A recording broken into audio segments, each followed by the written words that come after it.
So this is Baruch Fleischman here at the Tikkun Elevator Kollel saying this year for those people who are blessed in the interest of Sod.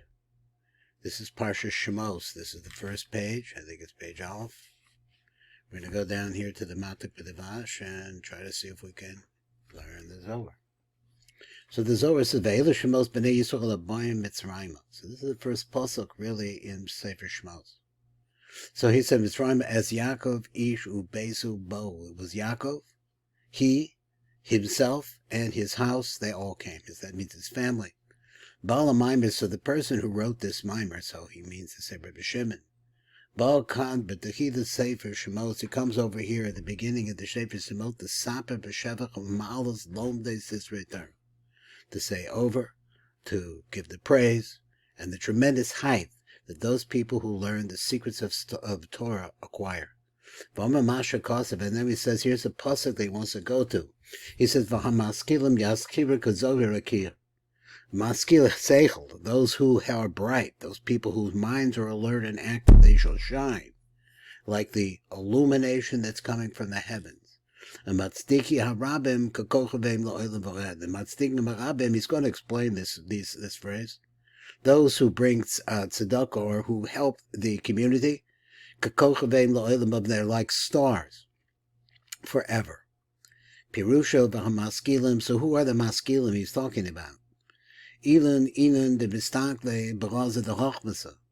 Elu hein ha-tamidei chachamim. These are the tamidei chachamim, the mistaklim that are always binding them and trying to understand the secrets. But Pesukei Torah, those Pesukim in the Torah, al derek hasod, to understand the hidden implications of what's going on in the hidden world, shal chachma ha-kabbalah, shal chachmas ha-kabbalah, which is the wisdom of Kabbalah.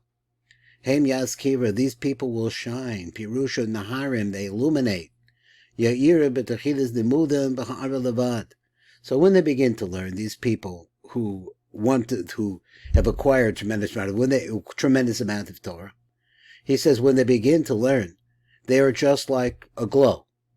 But notice him, and then they start sparking. V'acher kach, ayadish is chachma, but they gain chachma. So she's chachma b'chachma, they become enwizened by their chachma. Lahavin david b'toch david, to understand and distinguish between elements of kedusha.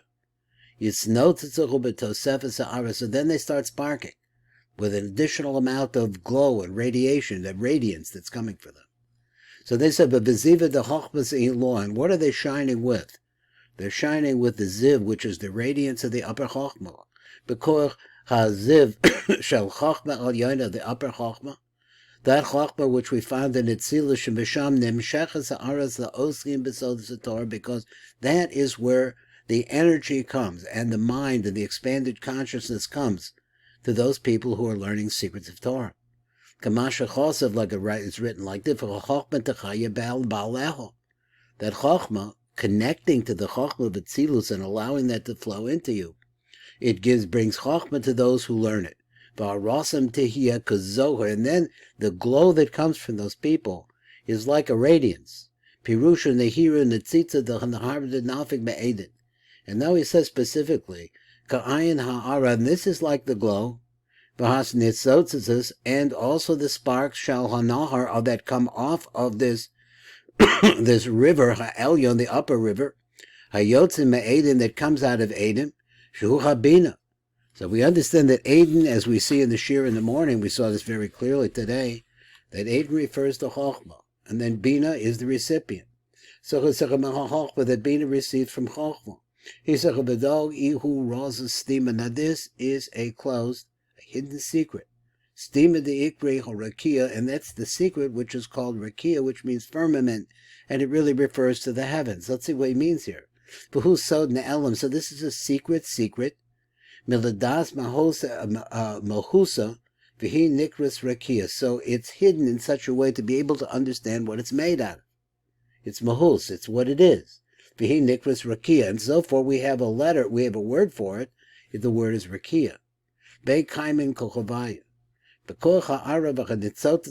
From this light, I called it a glow. And then the sparks that come off of it, This is the power that's underneath, or that motivates and moves the planets that orbit and that are in the zone of the. It's a very complicated issue the way that they're saying it here, but these planets are the Sun, the Moon, Mercury, Venus, then it's Mars, Jupiter, and Saturn. Those are the seven. Those are the seven Kochvei Lechas. They're the original planets of which the Kabbalists talked about. Kochvei Lechas are Mishrashi Babina, who have their root in Bina. And meaning their energy comes from there. Shehem Shor Vasheva Midos Bechesed Amata. So now he's saying also you can correspond this whole thought to the seven Midos of Chesed, Gevurah, Tiferes, Netzach, and Yesod. Then he says, then there are 12 also planets. Now what he means by this are stars. That are also rooted in Bina. This is the root of the 12 different borders of the diagonal that separates Tiferes from that is separate in the middle of Tiferes, that separates the upper part of Tiferes from the lower part of Tiferes. Now I don't know right now. I'm sorry that I don't know anything about the Yud Beis Gevuli Alachson. I don't really know. I know where they're at, but I don't know how they get there. So let's say I missed the word.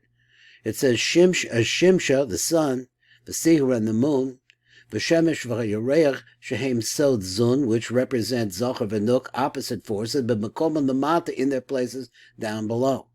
V'kol inin butzin in the nehora, and all of these lamps of light. V'kol osam neiros hameirim shehem kol partzufi olamos bia. So now we're focusing on the partzufim of the lower worlds, of Bri, Yitzir, and Asiyah. So all of the illumination that they have, kulam tuluya v'omdim, all of them depend on, and they are standing in their position from the light, and the nitzutzos hayotzes mechabina, which comes from the bina, which bina, the bina b'tzilus. So all the bina b'tzilus ultimately reflects its light in the lower world. So let me see if I can get this worked out a little bit better. Why am I having so much trouble getting this up where I can see it? There we go. Okay. There, that'll work better, I think. Oh boy. So let me see. Try to bring it down here and see if it'll work better over here. Okay. Wow. What I needed to do here. Okay, so now let's see. And he goes on and continues to explain what it is that he wants to say, and we're right here. He says, Zohar Dahai Rekia.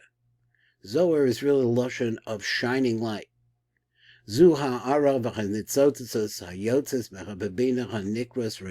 this shining, this sparking that comes out of Bina, which sparks out of there, Nahir b'dehira al ilan deginsa. What does it actually do?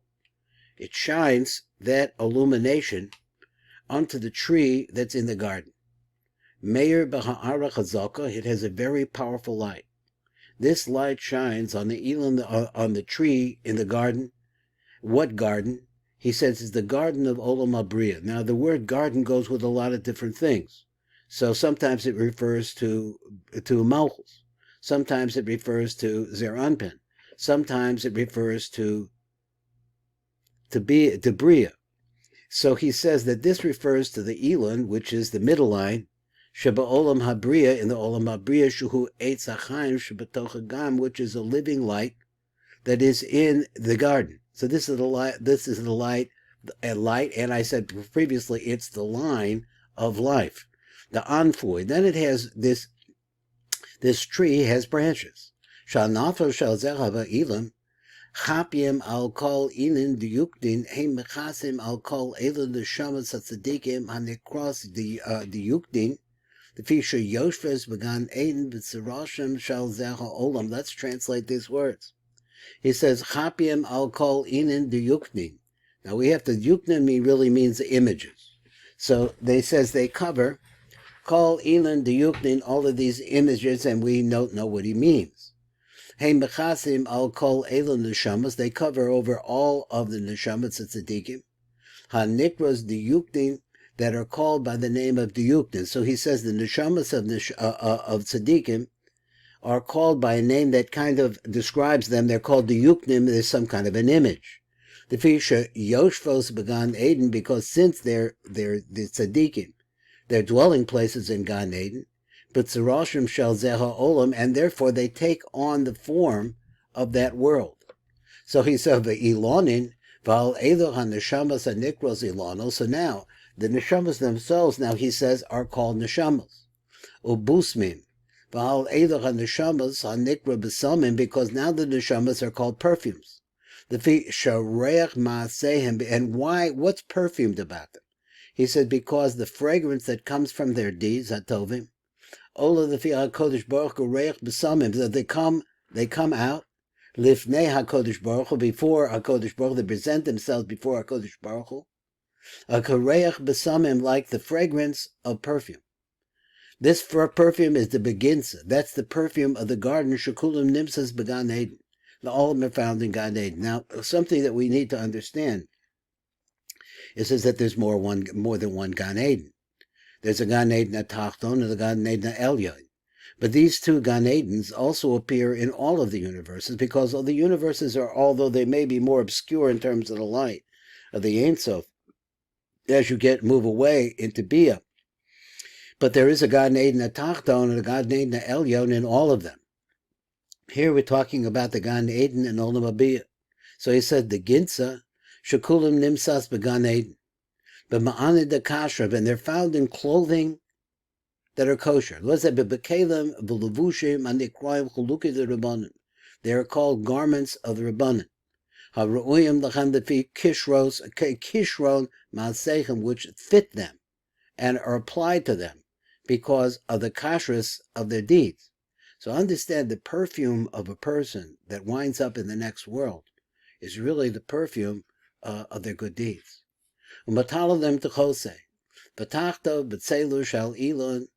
Hagan Chosim, and they take refuge, these tzadikim and their neshamas. These neshamas have refuge underneath this tree in this garden.